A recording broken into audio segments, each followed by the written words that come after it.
involve lots of breathing. And apparently changes people's lives, so I'm here. So, anyways, Carinna, we're gonna have Carinna come up.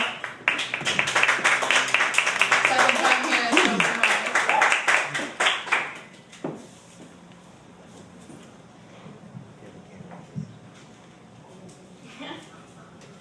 so I'm Carinna. For those of you who don't know me, just quite a few of you. This is my second time here at Open Mic Night. Before I start, I just really wanted to say that it does take a lot to be up here. So no judgment should be passed. The first one I wrote, actually last week when I came here, I got home and smelled suburbia. So this is called suburbia. Do you know the smell of wet dogs? Mix that with sour gasoline and gossip, and you have the smell and feeling of freshly cleaned suburbia. Oppressive and extensive, you would think I would love to leave. But I know nothing else. Where would I go? So I cling to this mix of manicured nature and aggressive loneliness. Until I make my escape, it'll always long for me, but I have never longed for it.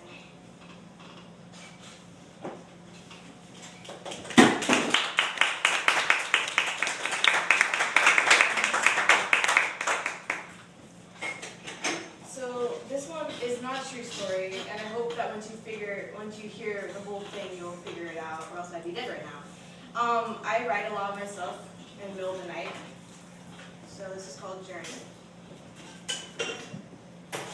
Sorrow, that is all I knew.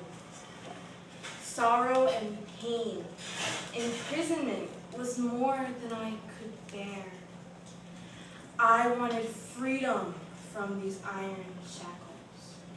And freedom did come. It came in the form of an abandoned car on the side of the road. Cracked leather and stale air welcomed me on my journey to the free. Thoughts of how lucky I was to find the keys in the ignition flooded me. As a suspicion as to the circumstances surrounding my find, but as the engine purred to life, the final minute of my long-awaited journey hit me with a jolt of adrenaline. I was in a town near the sea, with cliffs surrounding, making unforgiving watchmen over the vast waters. One wrong move, it was told, and your life would end as quickly as it began. That advice was lost to me as I hurtled over the stone watchman, embracing the air with open arms and a heavy heart. The impact of nature and machine freed me at last. I was free of all my shackles, of sorrow, of anger, of time, of life itself. I watched the machine that had carried me to freedom sink beneath the waves, and felt lighthearted, joyous even, that as I flew over my own little town, regret joined me. Memories of laughter and love and happiness from times before my own storm clouds came filled me. And with them came the tears of regret. How could I have been such a fool? I threw away the most precious gift in the material world, life.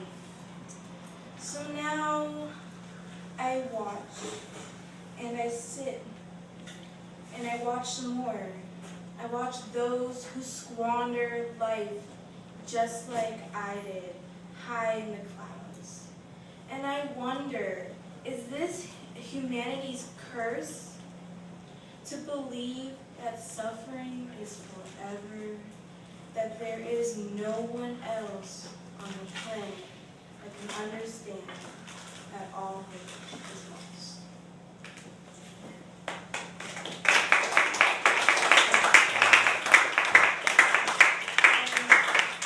I hope I'm not boring y'all, but I have one more. I'm I'm in high school, so I get quite often subs, and this time sub didn't come, so we got dispersed into different classrooms. So sitting in a remedial classroom, I decided to write about how awful it was. Although it's not really that awful. Alone in a row, off the bow of a ship, killing this hip, crazy way of life, full of unthinkable strife and sorrows. Bellows are thrown into the world, being tossed and curled without true objectives. What is my directive? Is it simply living, or is it the giving of life? Are we supposed to be throwing a knife at the throat of corporations, or at the thought of assimilation? At the belief of racism, or the belief of science?